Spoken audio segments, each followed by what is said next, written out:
নাটক করতে গিয়ে পরিচয় ওর সাথে আমার প্রথম কাজ হয় হচ্ছে মা মে ব্যাককল মা পুতে ব্যাককল 2।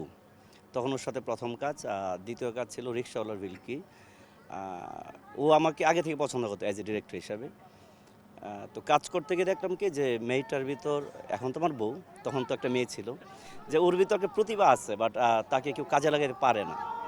তখন আমার মনে হলো যে আমি যেটা করি, এই যে এখন ক্রিকেট খেলা হচ্ছে, এটা দিয়ে বোঝাই পৃথিবীর প্রত্যেকটা মানুষ বা প্রত্যেকটা আর্টিস্ট এক একটা জায়গায় হচ্ছে সে সুপার ট্যালেন্টেড। আল্লাহ পাক কাউকে খালি হাতে পাঠায় না।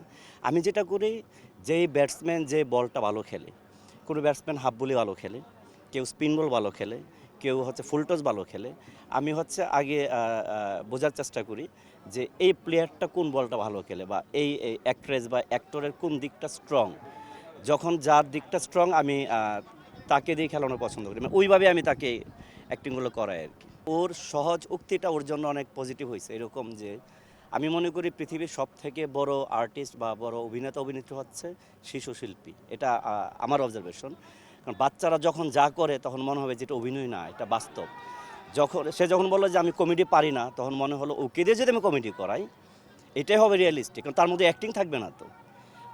ও সিরিয়াস ভালো করে, যখন সিরিয়াস করতে বলি তখন সে কান্নার অ্যাক্টিং অনেক ভালো করে, তখন অ্যাক্টিংটা ভালো করে। আর যখন সে বলে আমি কমেডি পারি না, তখন তাকে দিয়ে যখন কমেডি করায় তখন সে অ্যাক্টিংটা ঢুকাইতে পারে না। যখন যেটা করে এটা মনে হয় যে রিয়েলিস্টিক শিশু সুলভ আর কি। দ্যাটস ওয়াই ও এই জায়গাটায় সাকসেস, এটা আমার মনে হয়। এটা তো আসলে মানে ভাষায় বোঝানো যাবে না। আমি সবার কাছে দোয়া চাই যে আল্লাহ পাক যেন আমাকে ছেলে মেয়ে যাই দেখ না কেন সুস্থ এবং সুস্থ একটা বাচ্চা দেন, এটাই সবার কাছে আমার মানে দোয়া প্রত্যাশী, যে আমার কামিং সুন বেবির জন্য সবাই দোয়া করবেন যেন সুস্থ বেবি দেয় আল্লাহ পাক। কারণ একটা সুস্থ বেবি আল্লাহ পাকের একদম গায়েবী অশেষ রহমত। এটা অশেষ রহমত এবং বরকত ছাড়া সুস্থ বেবি আসে না। সুন্দর সুন্দর অনেক পরের কথা।